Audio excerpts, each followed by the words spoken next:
Hello, White Sox fans, and welcome into another Sunday Funday edition of Sox On Tap. It's Tony Marchese alongside NWI Steve. Boy, did the White Sox score a lot of runs today, Steve. That's got to make you happy. I definitely did enjoy that, Anthony. Scoring runs is #cool and tough. We do like to see that sort of thing. So that was a nice little way to spend the Sunday afternoon there. Sort of a stress-free ball game, and we'll break it down. We'll break down some of the rest of the happenings in White Sox land this weekend. But before we do, be sure you're going to ontapsportsnet.com for all of your Chicago sports literature and podcasting needs. Be sure you're following the show on Twitter at Sox On Tap, and subscribe to the On Tap Sportsnet YouTube. That's youtube.com/OnTapSportsnet. Hit that subscribe button so you know when we go live. Hop in the comments, interact with us along the ride that we are on here. That's the 2023 Chicago White Sox season. Steve, today's ball game, rather fun, but we'll start with, just the whole entire Cincinnati trip overall. Sox get a series win, second series win in a row. That's important. We haven't had many of those. In fact, it's the second of the season. So let's start with Friday. It was a win for the White Sox, 5-4 style. Lynn was on the mound. Steve, any takeaways from Friday's ball game?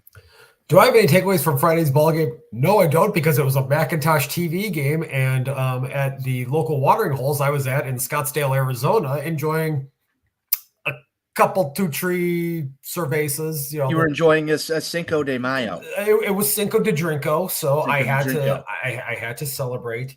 And the number of cervezas that was consumed is #unconfirmed. Multiple sources have reached out on the topic here. So I didn't have the opportunity to see any of the game. But just looking at the box score, seeing some of the highlights, Luis Robert Jr. doing that thing, where he's now going to just go on a tear for 7 to 10 days or so. That's always encouraging to see. And, little come from behind victory right there. It's always, a good way to get back in the left-hand column after they pissed away an opportunity to sweep those fucking shitbags from Minnesota on Thursday.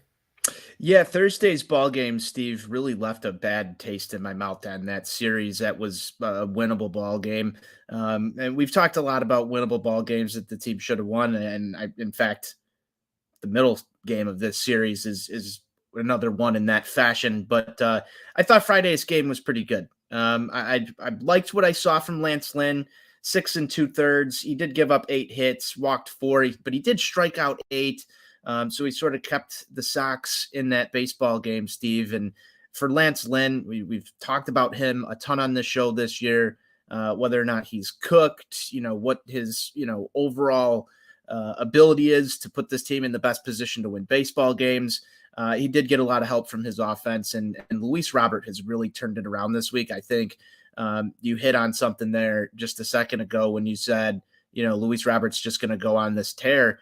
Since the incident, the tired legs incident, he's looked like a completely different baseball player. Any further thoughts on that? Yeah, I have a lot of thoughts on that. It's fascinating how he looks as a baseball player when he's not automatically swinging at anything that gets within 57 feet of home plate. I think today, the matrix might have collapsed. We got a game where Luis Robert took 2 walks and Tim Anderson took a walk. 3 walks between the two of them in the same game. I don't know if we're in the nexus of the universe or if we're in the bizarro world, but you like to see that. And, Nathan here makes a very good point. And this is why today I am irritated, Steve, because the Sox, despite winning 5 out of their last 7, they got me irrationally mad this week because of the fact you look at that game that they gave away on Thursday, game they gave away yesterday, and you add that to all of the games they gave away during the month of April. So here they are right now sitting there 12 13, or excuse me, 12 23. Okay. So they're 11 games under 500. If they just win 4 more of those games, and you could even make a case that there could be 5 or 6 more of those games right there. If you're 16 19, yeah, you're still 3 games under, but that's a lot more palatable, and you're in a much better position than where they're at right now, to where we're having to think about and having to read articles from national writers like Boob Nightingale and Jeff Passan. We're going to talk about this towards the end, and we'll get into some details on that, Steve. But that's just a big part of the reason why I am so irritated right now, because those two games that they gave away this week, yesterday included, it's really been a microcosm of what this team has been so far this year, and it just fucking pisses me off. I would say the trajectory and the mood is a little bit better, but those winnable ball games, I will give you that that point there, Steve. And we could be in a totally different situation, even still on the opposite end of 500, where we want to be, where you're within striking distance right now, and you sort of look at the month of May, and the Sox have an opportunity to get themselves somewhat out of this hole. The schedule is going to get a little bit more difficult when it flips to June, so they've got a lot of work to do. You're going to need some series sweeps. This was a very sweepable series. And so, same thing with the Minnesota series. Could have been a sweep there as well. So I will take the series victories. I will take the victory beers because I like those. I think my mood on the team is a lot better than it was back in April. But that said, there's a lot of work to do here. There's a lot of work because of the crater they dug themselves into. Few other notes from Friday's ball game, Steve. Hunter Green. I like that we handed Hunter Green a loss. That's a young pitcher. He's struggled a little bit, but I thought he was going to give the Sox a lot more trouble, and they were able to get to him in the fifth inning of that ball game and send him home with an L. I liked that. I figured that they were going to have a lot more trouble with him than they did, and it started to seem that way as they kind of cruised through the first 4 innings. And then the offense showed up. So I was nervous that there was going to be a hangover from that extra innings ball game that they played with the Twins on Thursday. And as we settled into this game, I didn't really have a warm and fuzzy feeling about it until I believe it was Elvis Andrus who took Hunter Green deep, and then Robert Jr. adds on later. But just good to see the team sort of bounce back from a barn burner extra innings game in which they sort of just pissed a chance to win away. So I liked that. I don't know if you have any other thoughts. I certainly agree with that. I mean, they're showing a little bit of resiliency and showing some signs of life here this week. This was certainly a much more palatable week for this team versus what we had experienced the 3 or 4 weeks prior to that. That was just abysmal, an abysmal malaise that was just leaving everybody surrounding this team, whether it's on twatter.com, the players in the clubhouse themselves, or just anything. The mood around this team was so dire and bleak that it was just a giant shitstorm. So to have a week like this where you come out and you win 2 series, that was pretty important. We obviously can talk about and nitpick some of the things that they still need to clean up here, but it is a better alternative than where things had been previously coming into this week. Absolutely. And the key there is one of those series came within the AL Central Division, the AL Central Division leading Twins. I know how you feel about Minnesota. I think we all sort of feel that way about Minnesota. Would you like me to elaborate for our listeners how I feel about them? If you want to remind the listeners how you feel about Minnesota, I'll give you the floor here for a quick I think I can sum up my feelings on the state of Minnesota, the Twins franchise, and anybody who happens to, have anything to do with that organization. 3 simple words would really sum it up. Fuck them Twins. There you go. And that was that you got straight to the point there, Steve. Sox then we'll move on to Saturday's ball game. Sox dropped this one by a final of 5-3. Sort of pissed this one away in, they put up runs in 3 consecutive innings, second, third, and fourth. And then you give up, 3 runs in the 5th. Sort of that same mantra of no lead is safe with this 2023 White Sox team, which is why today's ball game we'll talk about in just a minute here felt sort of nice. But sort of that back and forth thing, Steve, that you've got going on with this team, had they been able to just hold this game or maybe leave the yard again late in the ball game, a couple of swings here and there, string something together. They weren't able to manufacture anything down the stretch in this one. Yesterday's game was just sort of like, it gave me that feeling of, if we lose this series, it's going to get bad again. I didn't really like anything about yesterday's loss, man. It was not exactly a great ball game to watch from a White Sox fan perspective, because we've seen that story so many times. I'm just glad it's bookended with wins. But overall, they should have been able to take care of Lodolo on the mound. I don't know what your thoughts are here. Seemed like it should have been a win for the Sox. Another one winds up in the L column. Yeah, they had some opportunities really to knock Nick Lodolo out of that game earlier and give themselves some more cushion. And then unfortunately, as has been the issue with so many of the guys on the pitching staff this year, Mike Clevenger goes out there in an inning and, gives up a base hit. And then the problem so often has been the walks and the timeliness of the walks, and then what happens directly after them. We talk all the time about the multi-home run strategy and ball go far, team go far.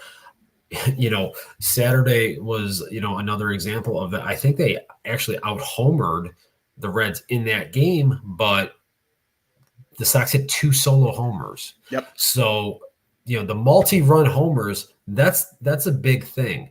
If you hit more homers, yes, you're statistically 75% chance more likely of winning, but the Sox pitching staff is putting themselves in a bad position because they're walking so many guys in front of those home runs. So the Sox are hitting the solo shots and they're giving up 2 and 3 run homers, and that's how you lose a baseball game. I believe entering today, the Sox pitching overall was second in the league in walks issued. Yes. That's not great, Bob. Only the Oakland Athletics have issued more walks than Chicago White Sox pitching staff. But what's also interesting, and this is sort of something that goes to why we've talked about starters not going deep into ball games, Steve. Walks, at bats that lead to walks, thrown at least 4, if not more pitches. Strikeouts, on the other hand, the Sox also lead the league in strikeouts from their pitching staff. They're throwing a ton of pitches across the board. That's not just starters, that's bullpen included. When you're piling these things up, granted, I love the fact that the Sox pitching staff right now leads the league in strikeouts, but you have to, at some point, rely on your defense to get outs and get you through quick innings to protect your staff's arms, Steve, at some point. So on top of the walks, I look at the strikeout thing. If I want to, take a negative look at this, like you, I'm going to put my Steve glasses on here for a second. That's a lot of pitches thrown by this White Sox pitching staff that are, not balls in play that leads to outs. There's not enough ball in play leads to outs here. And that's where you wind up with some of this stuff.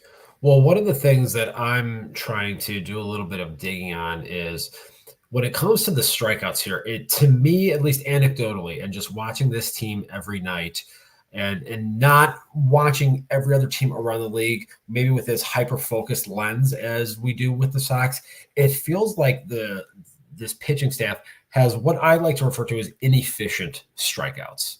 So you can get that strikeout, but you get ahead of a guy 0-2, and then he fouls off 2 or 3 pitches, and then you throw 2 or 3 pitches out of the zone. All of a sudden now you're back at a 2-2 count, and you've already used 7 pitches on this plate appearance here.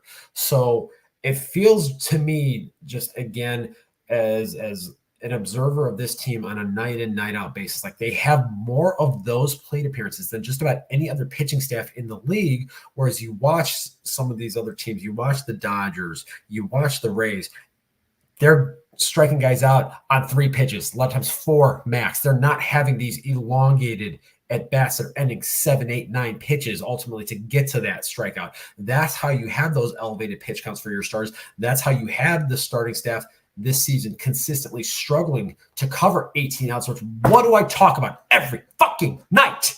I need 18 outs out of my starters, and they're not doing it enough. Now, this past week here, they did a better job of that. We need to see that trend continue here.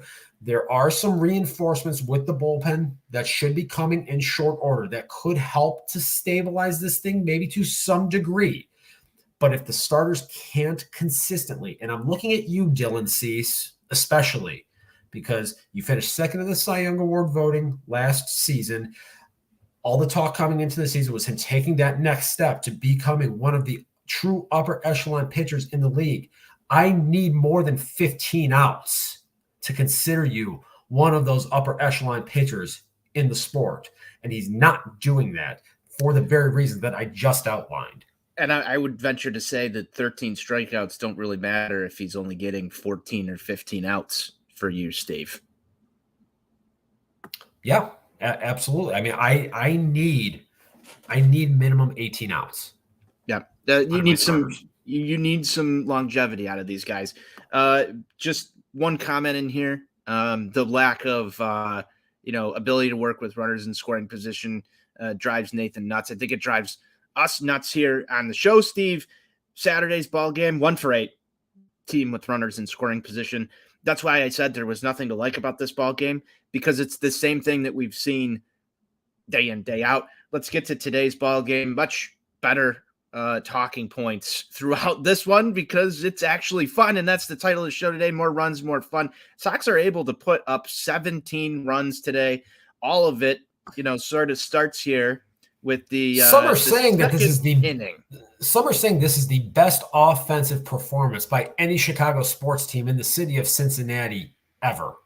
I haven't heard that. I haven't heard that come in through my office here, but 17 runs in Cincinnati. This will be one that people will remember. The second inning, Steve, was the pinnacle of the White Sox offense. And what's interesting, and we'll get to some of the injury news, I'm just going to read you this White Sox lineup that was able to produce this. Tim Anderson, Andrew Benintendi, Andrew Vaughn, Luis Robert Jr., Hanser Alberto, Manny Grandal, Gavin Sheets, Elvis Andrus, and Sebi Zavala. Before this game, there was a tweet that came out from NBC Sports Chicago White Sox Talk. And Steve, I believe that one's in the group chat that was sent in there by you, Steve. Can you pull that real quick and just read off the premise of this? Because I think it's important to set the table in order to have a seat at the table and talk about these things. Set the table, not set the tone? Well, set the tone. You can set the tone for this. It's better branding here for us. So thank you. That marketing degree is paying off. Okay. So at 2:41 p.m., White Sox Talk tweeted that the White Sox core, consisting of Yoan Moncada, Yasmani Grandal, Tim Anderson, Luis Robert, and Eloy Jimenez, has played together in just 11% of possible games since 2020. Where have I seen something like this talked about before, Anthony? I feel like they might have been talked about on this airwaves, and there might be something on a website, Stephen, that also covers the Chicago White Sox. I believe it's called ontapsportsnet.com. Can you hashtag confirm this for me? It is hashtag double confirmed. Double confirmed. I love it. You get that double confirmation. That's big. That is big. Big if true. Big news if true. As big, we know. Yes, very, very big. So this lineup today obviously is missing some of those key names from the core. They're able to put up 11 runs in the second inning. And Steve, mind-blowing to me to see this take place. They were able to chase Ashcraft out of this ball game, I believe, somewhere along the way during it, and then continue it. I believe 9 runs came with 2 outs. Just take me through this inning from your perspective here. Well, it all started with my pick to click. Hanser Alberto going deep for the second time in the last 3 days. Now, it's been talked about that, my decision to make him my pick to click today might have turned his very season around. A guy that has been very maligned, kind of been lumped in with Leury Garcia on the streets of Twitter.com of late. And again, there are dozens on the interwebs saying that my choice of him as pick to click single-handedly turned this game around. It might have turned his season and career around. I'm not saying that's the truth, but I'm just saying what others happen to be saying. Well, I'm not here to argue with the dozens of people in your mentions or DMs talking about that, but I will say the Sox on Tap Pick to Click department was working overtime today. I'm pretty sure everybody wins except for Johnny. Pretty sure everybody wins except for Johnny here today. I believe I had Andrew Vaughn. There was a triple in that inning from Mr. Vaughn. Who did Sean take today? While we're on the subject of Pull the Andrew Vaughn, tape. can you imagine what it must be like to have a first baseman that has like a slugging percentage lower than Nick Madrigal, That and would being in the be American League? Can you imagine what that has to be like? would be rather bad. Would be Yeah, rather bad. I don't yeah. I don't know if you're singling out a single player here, but I found it interesting that there's a couple of guys that have no home runs yet this season. Some big names. Andrew Benintendi gets talked about a lot here. I know he missed some time, but Mr. Timothy Anderson has yet to leave the ball yard. It's been And then almost 365 days for Timothy since he last homered. that's a problem for me, and That's not great. We're going to That's talk not about great. that one a little bit after this offensive Okay, explosion. because I got some other thoughts. But then, yeah, this is going to be interesting. So stick around. The other guy is someone who I believe had the same amount of home runs as one Gavin Sheets last year, maybe just one more. And his name is Jose Abreu, and he plays for the Houston Astros now. And that's a pretty rough scene from a guy that's supposed to be hitting for power in the almighty Astros lineup, Steven. Yeah, it's fascinating that Jose Abreu has a weighted runs created plus of I saw this, that he's at like 47 for the year. His weighted runs created plus against left-handed pitchers, which he used to feast on notoriously, coming into today was negative 21. Oof. Negative 21. His slugging percentage is only about 10 points higher than Ken WO's weight.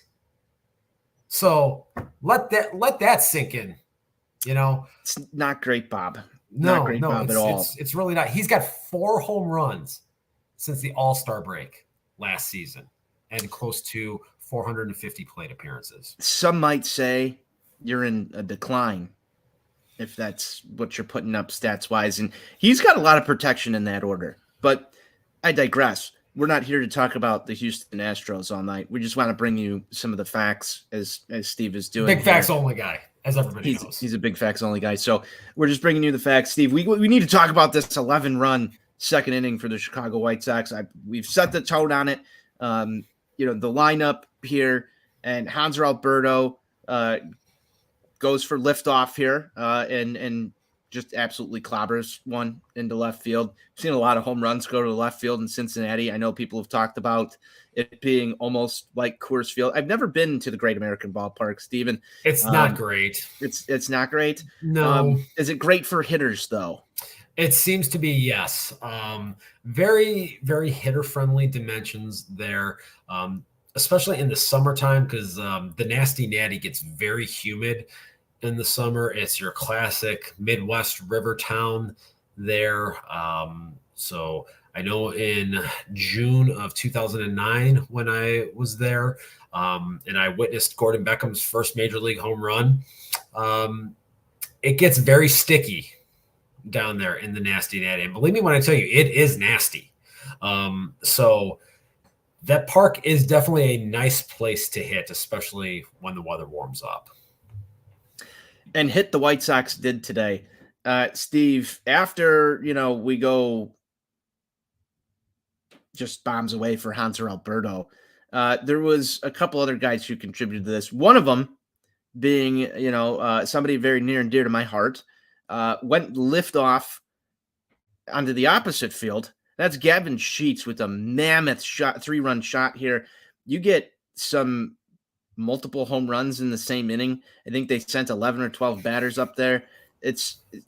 That's baseball porn for Steve. The multi-home run strategy. May I? Go ahead. I have once again asked the White Sox to deploy the multi-home run strategy. There you go. That was beautiful. This is the inning that dreams are made of. Sox were able to add 3 more in the third. They sort of went silent in the fourth, but were able to add another crooked number in the fifth. Steve, this is a ball game you saw 3 innings of crooked numbers, just piled the offense on.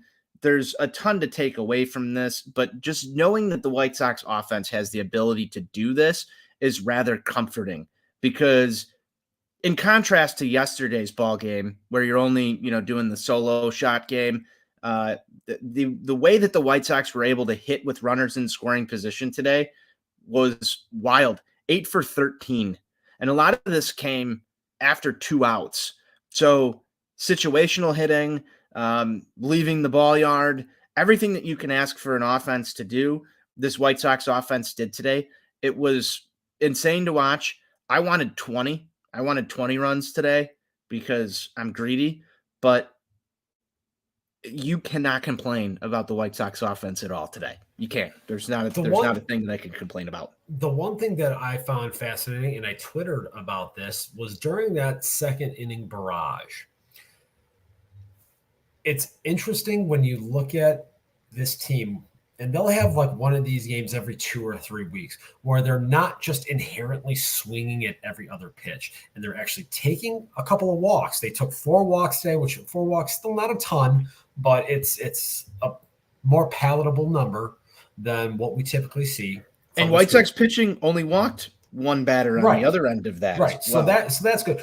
But it's not just the taking walks aspect of things. And I feel like I talk about this pretty regularly. I think a lot of people get hung up on just the walk number.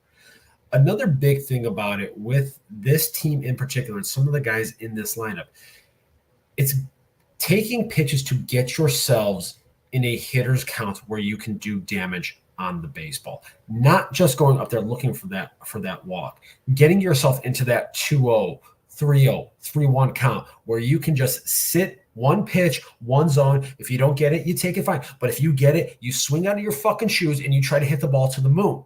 That's what Gavin Sheets did on a 3-0 count today.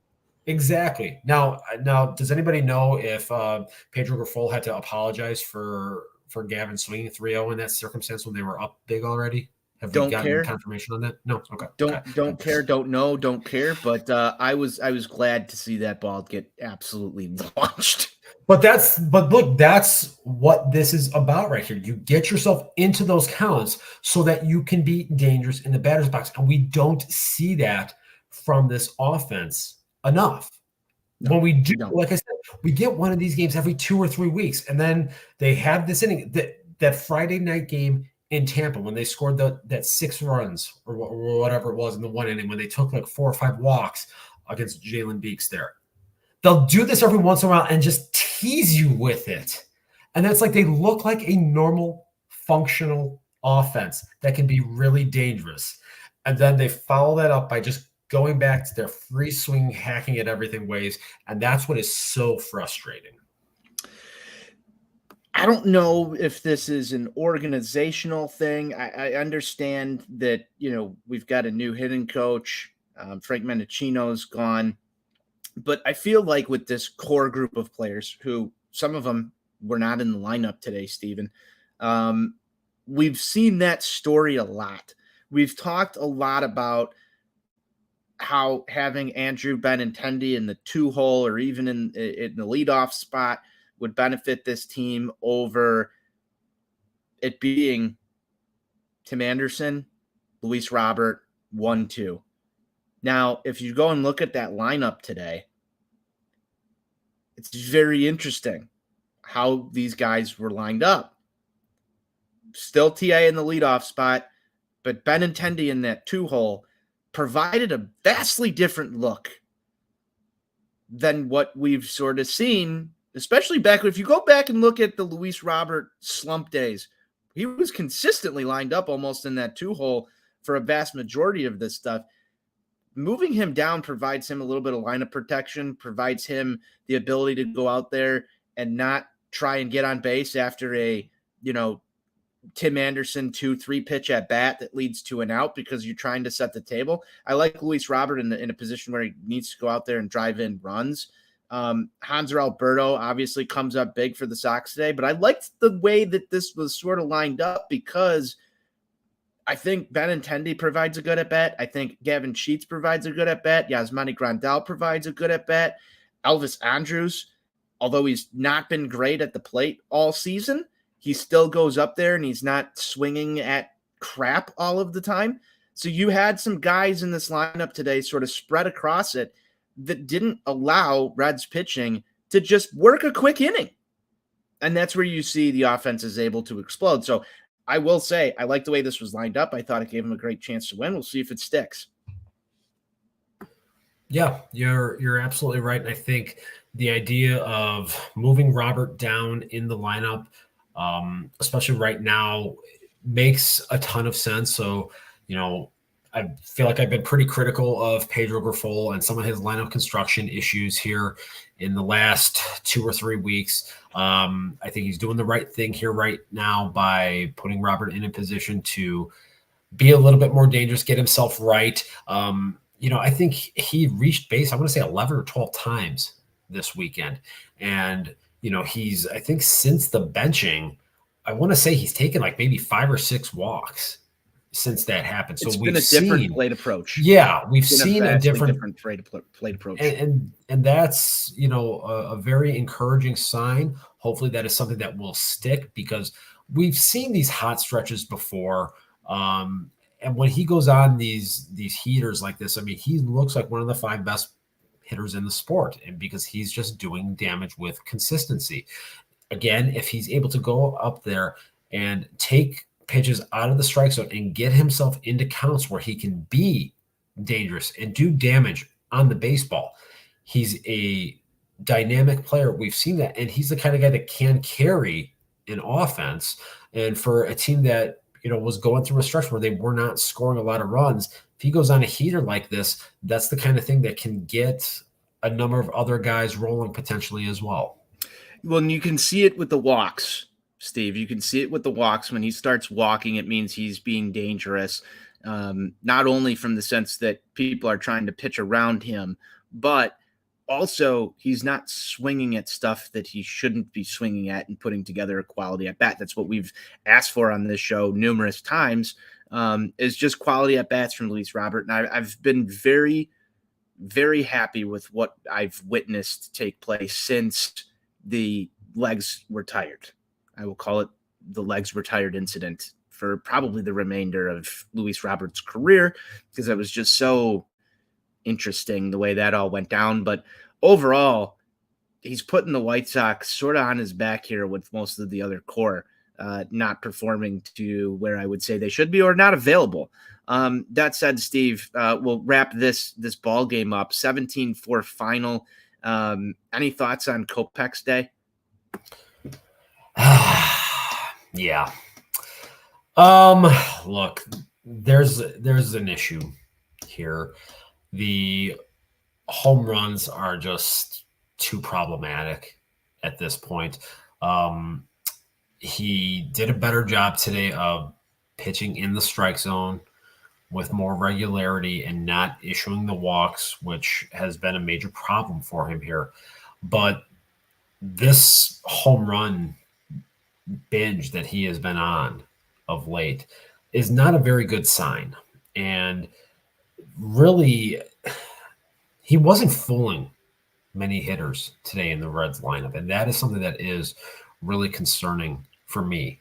As I watch him through this, you go back and you look at that start Tuesday against the Twins, and Stone, and Benetti were kind of talking about this, saying that they thought that was, the best outing that he had all season. And that still wasn't a great outing in my view.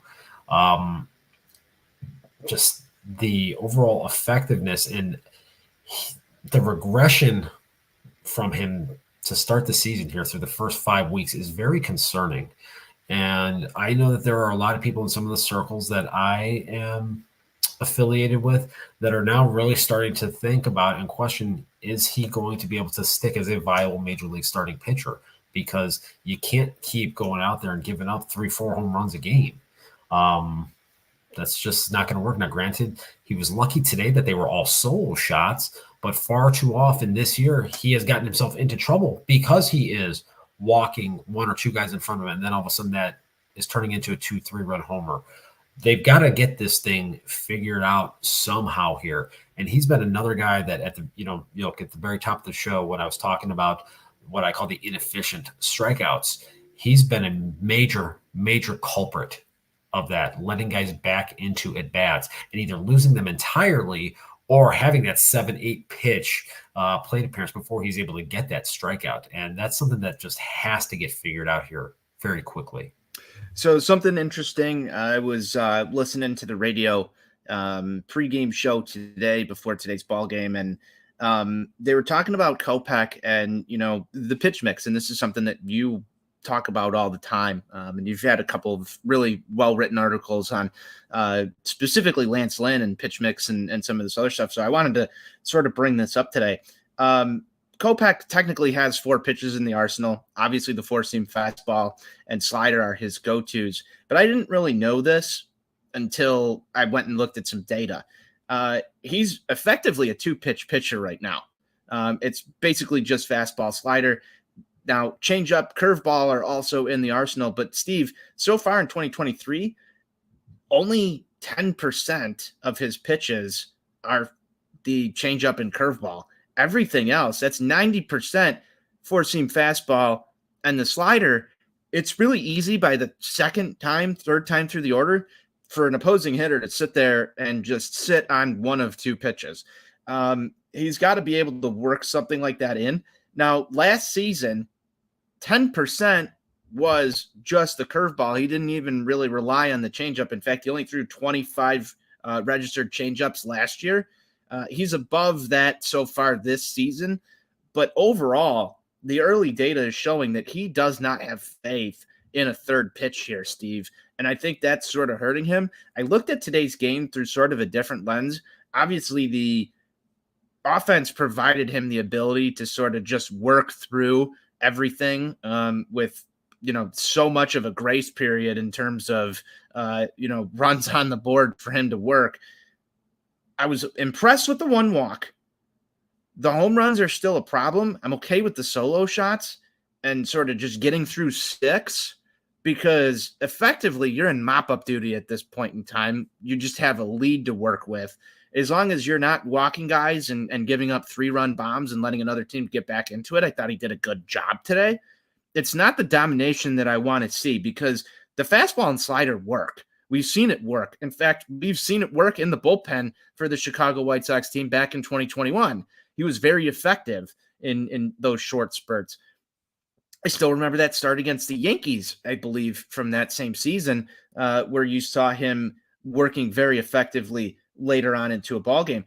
But when I look at this data that I have right now, you have to mix something else in here.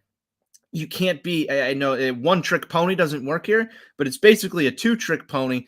And MLB starters, you need to have a bigger pitch mix to work with and have that wipeout pitch. He doesn't have a wipeout pitch right now when it comes to, because you could sit on fastball, slider, and both of those things, he's thrown them with velocity, and he's had a couple of these sliders that just haven't slid.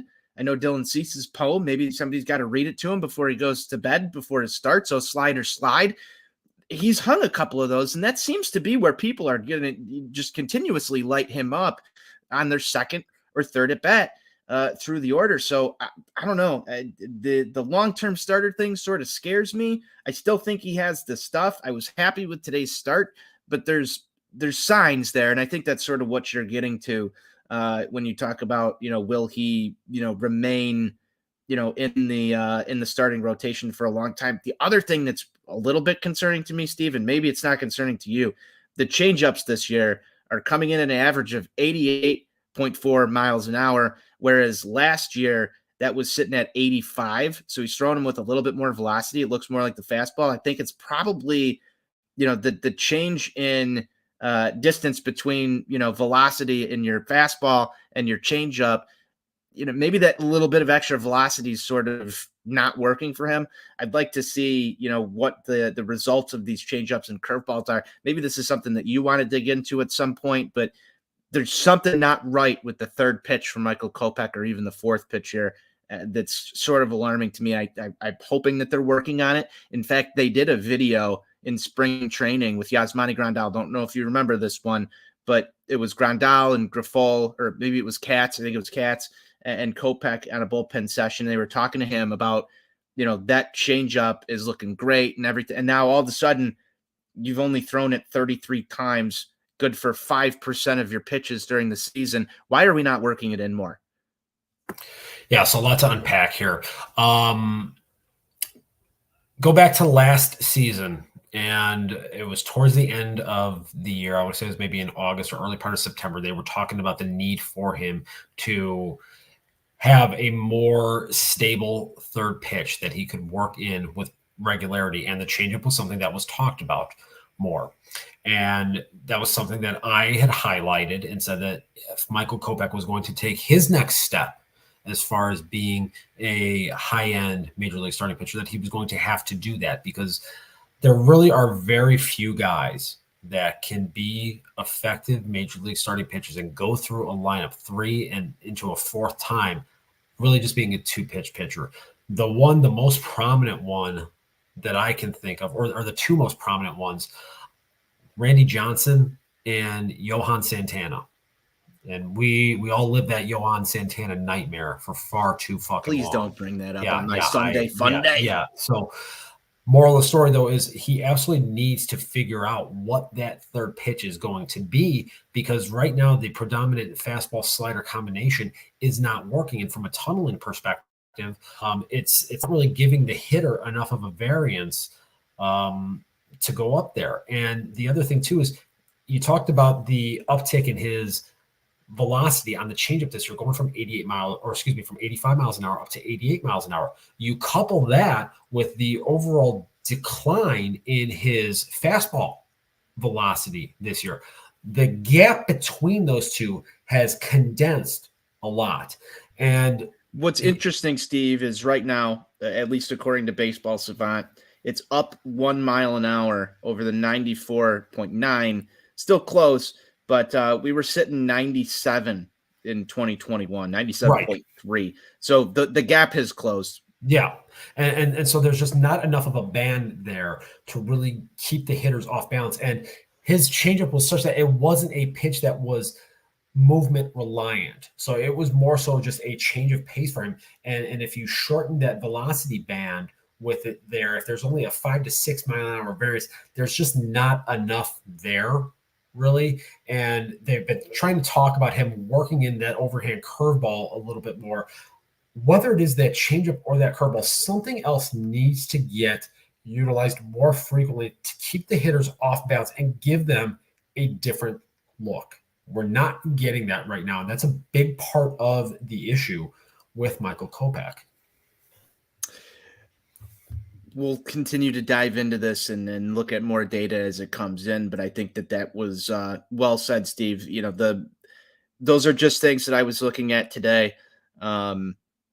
It's sort of concerning. I think it's got enough time to work itself out, but there has to be a change made here, I think, from both your and I perspectives, in order for him to take that next step. So excellent stuff.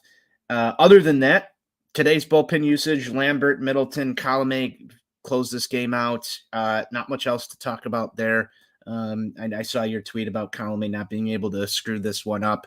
I don't think that was the word I used. Well, for the sake of the listeners, why don't you, paraphrase it the way that you had put it? Not even Alex Colomé could fuck that ninth inning up. Yeah. So there we are. I know how you feel about Alexander Colomé. We've got to call him by the correct name here, Stephen. He goes by his full name now. I thought you would respect something like that. I respect nothing about him. Well, yeah, you can take that up with Ken Will later on the Twitters. Steve, it was good to win another series, but we've got a bunch of other White Sox stuff to talk about here while we close this show down. I hate this one.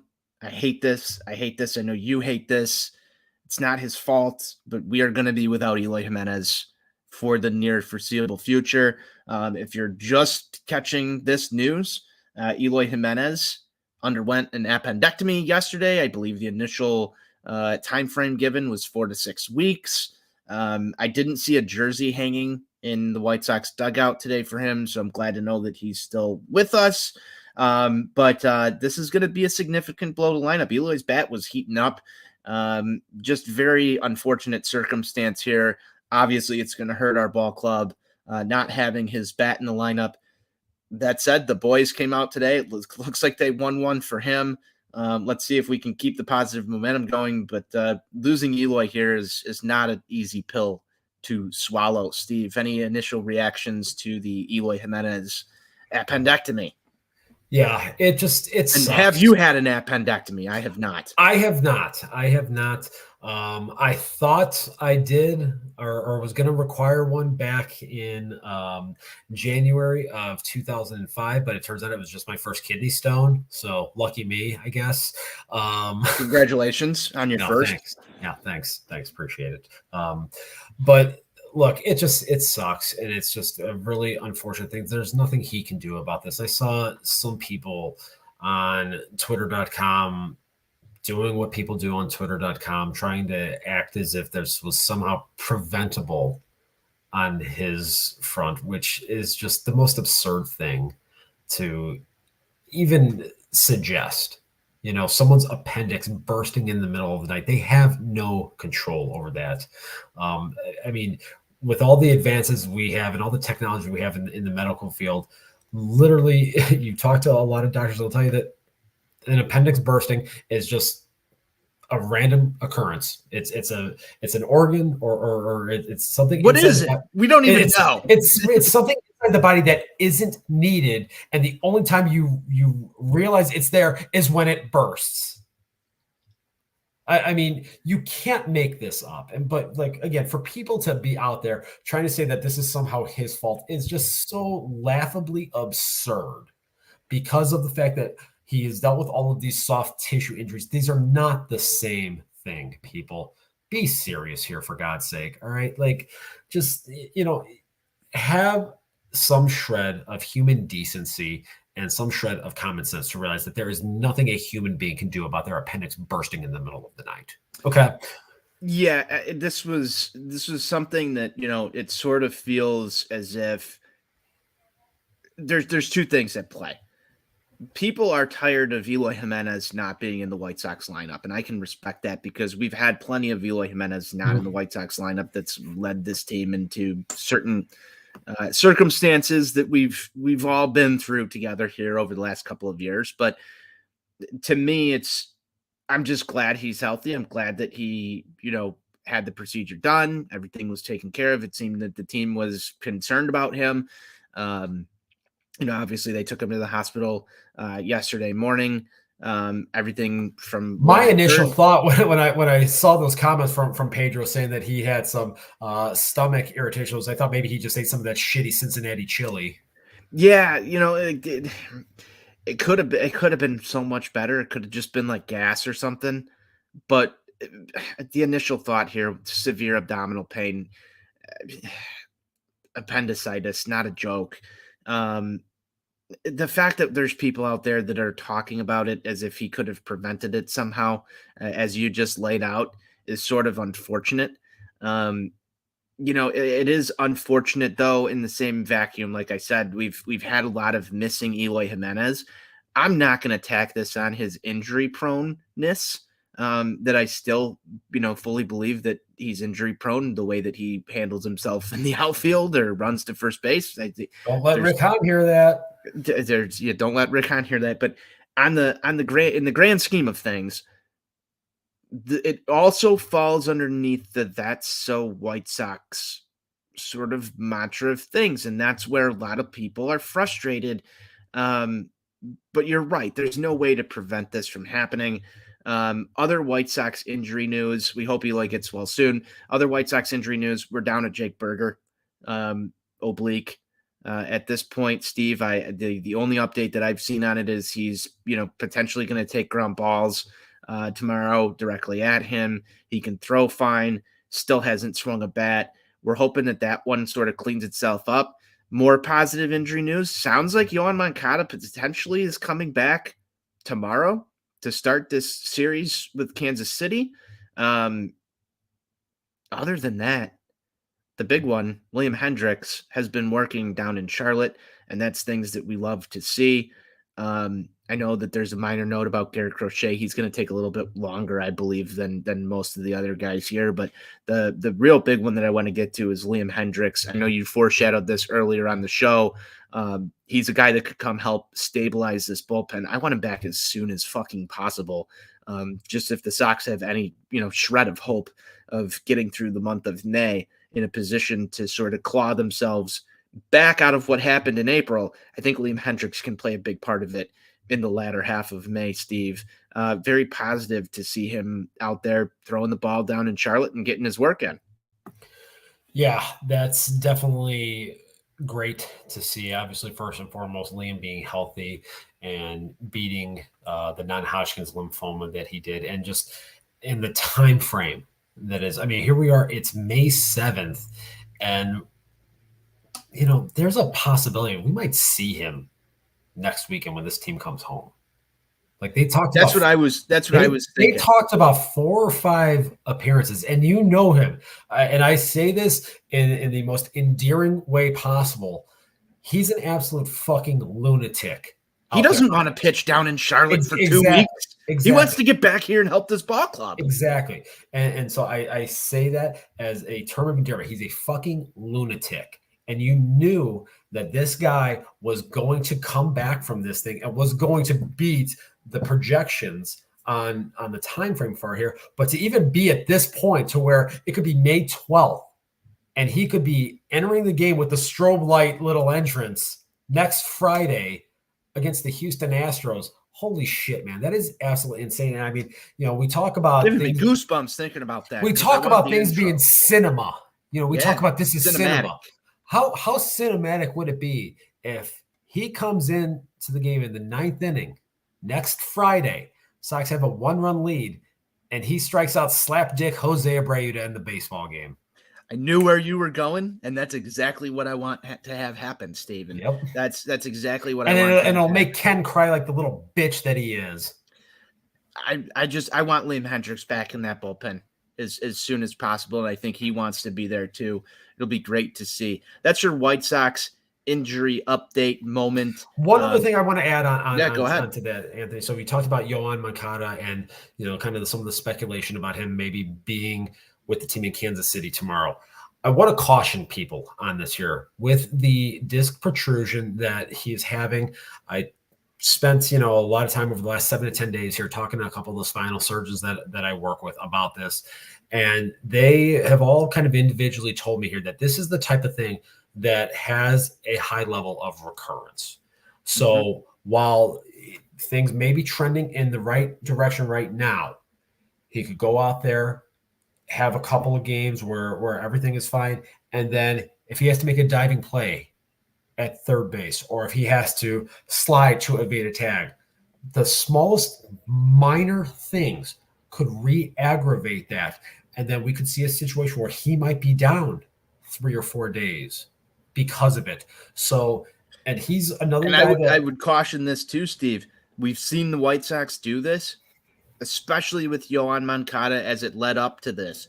There's a couple of day period here, and I'm not a doctor. You've talked to some of these doctors, and I think we should get one of these doctors on the show to sort of work through this. But the way that my mind works is when that happens, inevitably, there's going to be 2 or 3 days where people are going to be on twitter.com saying, why are we playing a guy short because he can't play? They don't know. They don't know if he needs an IL stint. They don't know if it's going to need medical procedures to be done on it. It's sort of that you're stuck in injury hell with something like this.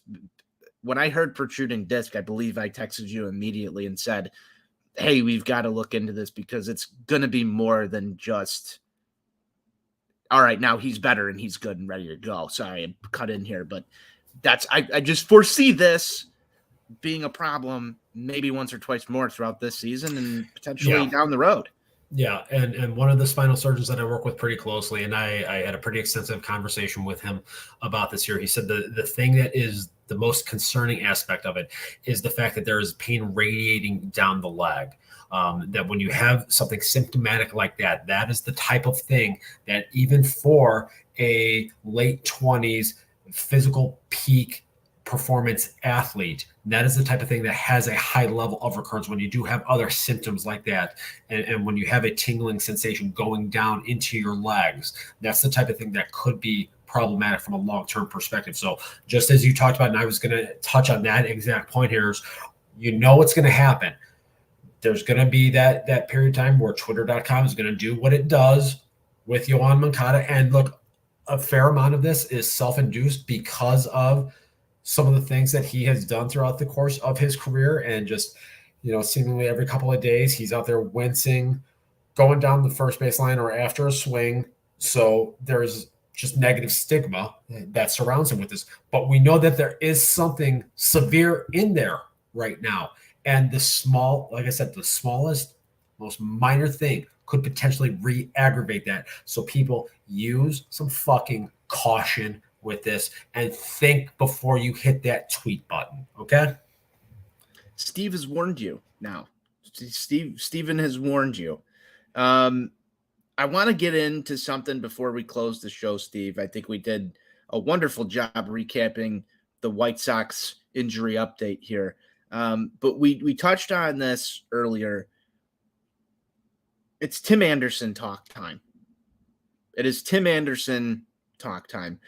Now, there was an injury at the end of last season. There was an injury at the beginning of this season.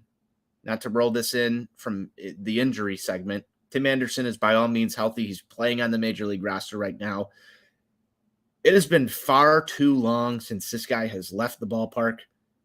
And right now, his batting average is nowhere near where I want it to be. I believe he's sitting there around 260 something.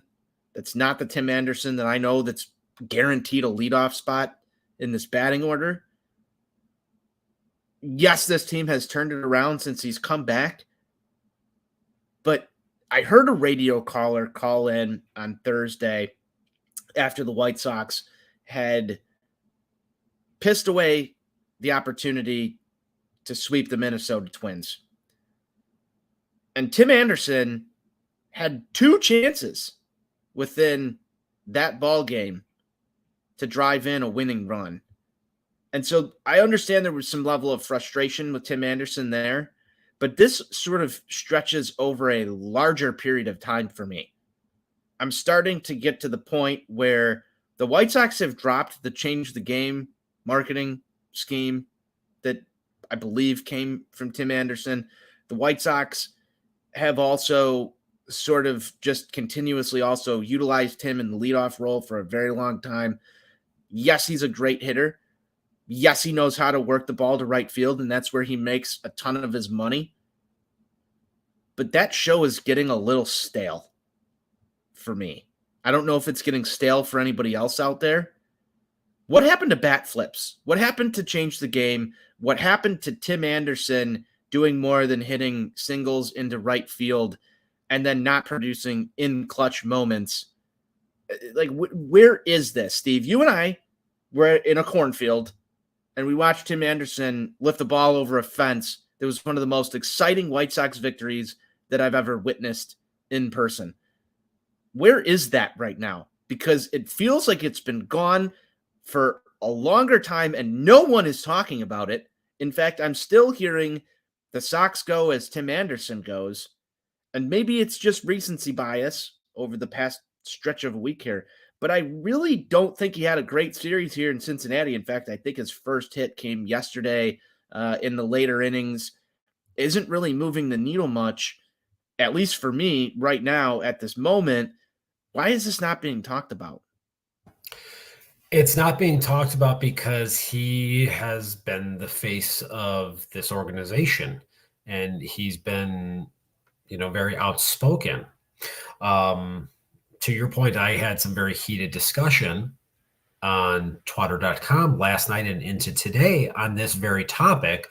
Again, kind of centering around some of the talk about him being available here because of this team's poor start. And I had people in my mentions tell me, they're not going to trade Tim Anderson. They're going to extend him. He's going to be the first $100 million player in this franchise's history. So let's think about this right now. Tim Anderson turns 30 on June 23rd. He has 1 year left, one more option left after this season. So by the time Tim Anderson would be eligible for free agency, he would be going into his age 32 season. What makes anybody out there believe that Jerry Reinsdorf, the bane of my existence, is going to give a soon-to-be 32-year-old shortstop a 9-figure contract, one that is struggling to stay on the field with regularity, but even when he has been on the field, has been in a decline himself, as you talked about here. You talk about the lack of power, and you talk about being a singles factory. Let's think about this. 2019, he wins the batting title. Okay, has the highest batting average in the league. And I know a lot of people want to discount batting average and everything. And I still think that's an incredible accomplishment. It is. But you know what else was awesome that year? He slugged .508. Okay, I like when a guy's slug starts with the number 5. That's pretty good, especially at the shortstop position. You know what he did then in 2020 in the Mickey Mouse COVID season? He had a career high slug .529. Okay, 2021. Keep going. Went down to .469, so he lost 60 points on that slug from the year before. 2022, .395, and after today's game, we're at .338.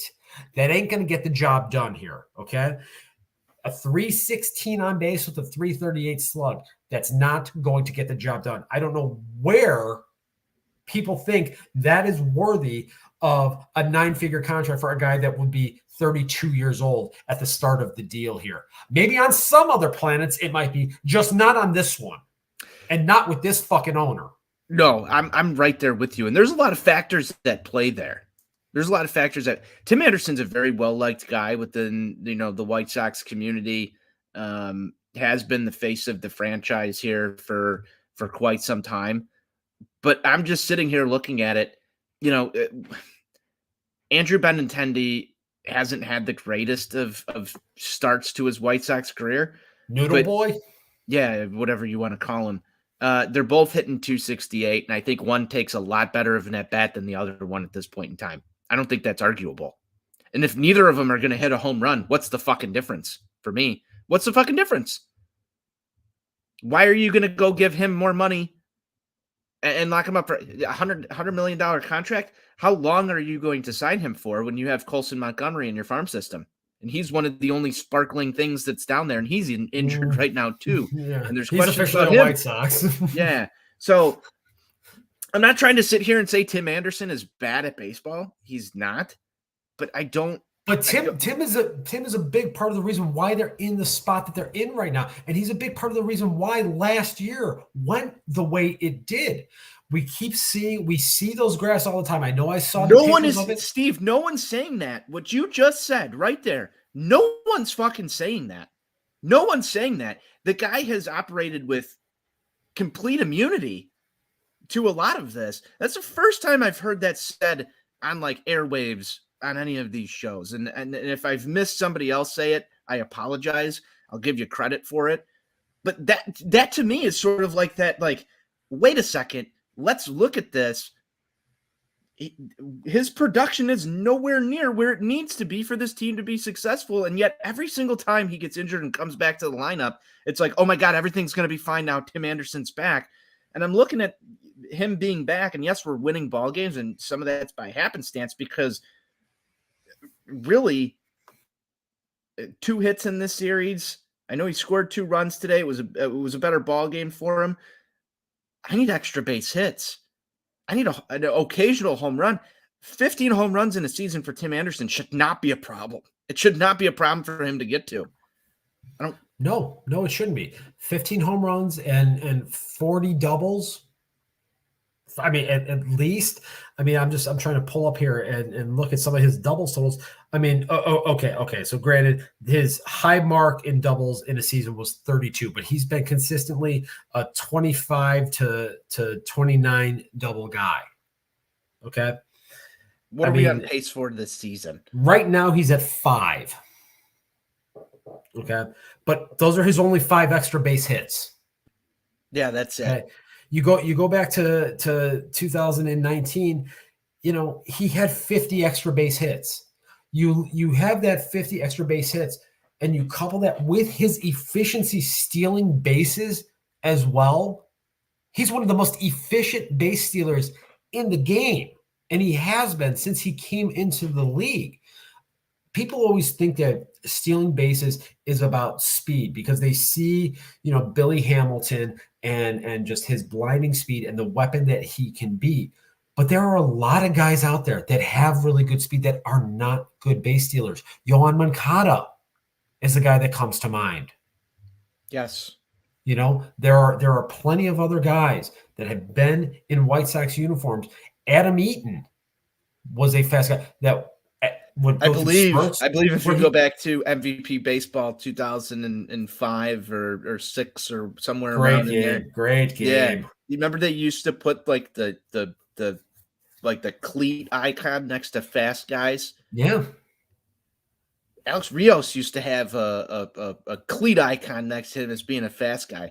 I remember him getting caught in so many of these just terrible jumps. Tim Anderson gets great jumps. Yeah, he gets great jumps, and he is very instinctive out there on the base paths. So, for him, being able to steal third base is a thing that he has done very efficiently throughout the course of his career. But again, just him being out there on second base opens up at bats tremendously more for whoever is hitting behind him, whether it's Andrew Benintendi, Andrew Vaughn, Luis Robert, Eloy Jimenez when he's back in the lineup there. It makes this team more dangerous because now he's adding that other dimension of his base stealing efficiency out there, and he's already in scoring position. We see how well he's able to go second to home, first to third. Being able to do those things, again, creates a level of chaos out there on the base paths and an added dimension for this White Sox offense that we're not seeing right now. But you're right. Tim needs to go back to being that guy, being that fire start, being that catalyst at the top of the order that, you groove that first pitch fastball right down the cock, he's going to nuke it onto the Ryan. Where has that been? We need that guy back. Absolutely missing right now from this White Sox line, and that would make this team so much more dangerous. I don't understand where it's sort of fallen apart. But I haven't really heard a lot of people talking about it. And it seems that when you do, if you try and bring this up within certain White Sox circles, you're immediately shut down as no, he's fine. He's good. I've heard so many people talk about how Andrew Benintendi hasn't hit a home run yet this season. And there's enough people who are willing to dump on Jose Abreu, ourselves included, for not being able to leave the yard. Tim Anderson's in that club too. He should be facing the exact same levels of scrutiny for guys that are unable to hit a home run yet at this juncture of the 2023 season. And I know he's missed some time, but a lot of people have missed time. You would think that a guy who people want to award $100 million contract to at this point would at least have one, if not two, maybe three. It's concerning to me. I can't give 9 figures to a guy whose slug starts with a 3. That's a non-starter in my baseball world. If that, for some reason, comes to fruition, Stephen, I would hope that from the point where we've had this discussion right here today, things turn around. And there's a chance that we're going to go and watch White Sox baseball for the next week, and Tim Anderson's going to hit like 3 or 4 home runs. Good.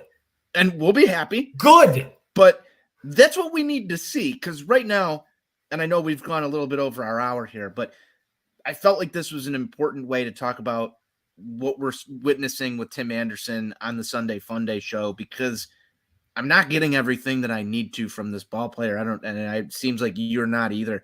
And I'm sure that there's other people out there who've probably tried to say this and have met the same sort of resistance that, you sort of get. Nobody you try on and this suggest roster, that Tim Anderson isn't having the best season or the last 2 seasons. You pointed out a lot of points about his decline, so to speak. And you look at a stock chart, that thing's going down. We don't like But yeah, stonks going that way. no, it needs to go the opposite way. Yeah. No player on this roster, not a single one of them, should be immune to criticism at this point over their performance, because collectively, none of them have been good enough. None of them. Andrew Vaughn, I talked about this. I wrote this in the offseason. The slug has to start with a 5. It's not. He's not been good enough. Noodle Boy in left field, who was the highest paid player in the franchise history, not doing enough offensively.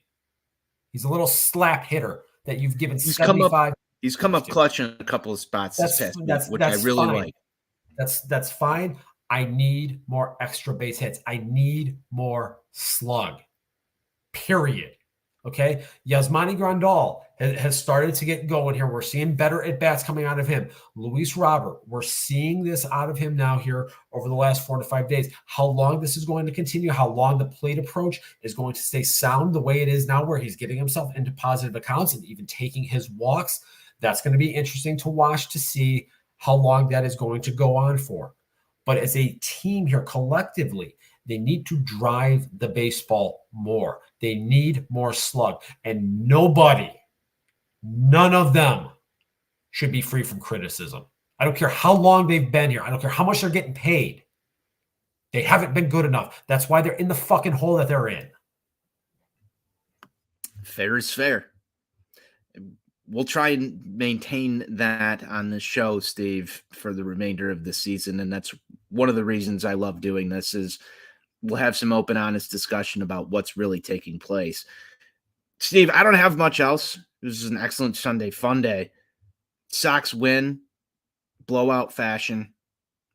Probably the biggest blowout fashion that we've seen from this team in quite a long time. Victory beers taste great. Any final thoughts before we close shop here on Sunday Fun Day and move on with the rest of our evenings? 5 out of 7. That's a positive movement. Has it helped you? Has it helped your mental state? It has helped my mood, yes. But as I said, I'm irritated in the sense of thinking now about all the games that were given away. Just, the 2 this week, but then going back, looking at the ones during the month of April, because if you put some more of those in the left-hand column, all of a sudden the mood and everything around this team is just different than the spot that we're in right now. So I can't help but get that out of my mind here. But it is. Pedro Grifol told you to flush those. Yeah, well, I got some things I would like to tell Pedro Grifol personally, but we'll save that for another day. It's positive momentum here. The thing that we have to see happen here, and we cannot afford to see happen now, is a letdown going into Kansas City, the team that has the second worst record in the American League. They don't have double-digit wins yet. You have to go in there, and you have to kick them in the fucking nuts now. You've got to find a way. Whatever it takes, you got to get at least 3 out of these 4. If you could find a way, if there was ever a time to go to Barbecue City and get a sweep, this would be the time. But you have to go in there and you have to find a way, by whatever means necessary, to get 3 out of these 4 games coming back home next weekend. Got a pick to click for tomorrow's ball game, Steve? I am going to go ahead. Let's see. You know what? I'm going to take Noodle Boy, making his return there to Kansas City. Pedro Grifol, going back there against his former employer. I think the 2 of them, obviously probably have a little bit of intel on the Kansas City organization and some of their processes there. So who knows? You know what? Maybe Noodle Boy will actually find a gap in that big outfield that is there at Kauffman Stadium and maybe at least hit a triple. I'm not expecting him to leave the ball yard here, but at least give me something. I like the Benintendi pick. You actually stole that from me. I haven't looked at starters yet, but I would assume Gavin Sheets will be back in the lineup after finding the launch codes today. So it's Zach Greinke on the mound for the Royals tomorrow. I know that. Okay. I'm tempted to say that with with it being in Kansas City in the big outfield that is out there, I would think we would probably see Adam Hazley in right field. Yeah, that's what I'm Maybe you potentially get Gavin thinking now. Sheets. Maybe you get Gavin Sheets DHing one. I think One Yaz of is these going to be games here. firmly planted in the DH spot. I do too. There was a note about him having some issues. I think that was also back related, but he's fine to swing, just not catching. So you know what? I'm gonna swap this over to Yasmani Grandal. I'm hoping he's in the lineup. I'm hoping that Yohan Moncada's back and Carlos Perez is back on a flight to Charlotte. That was a one-day thing.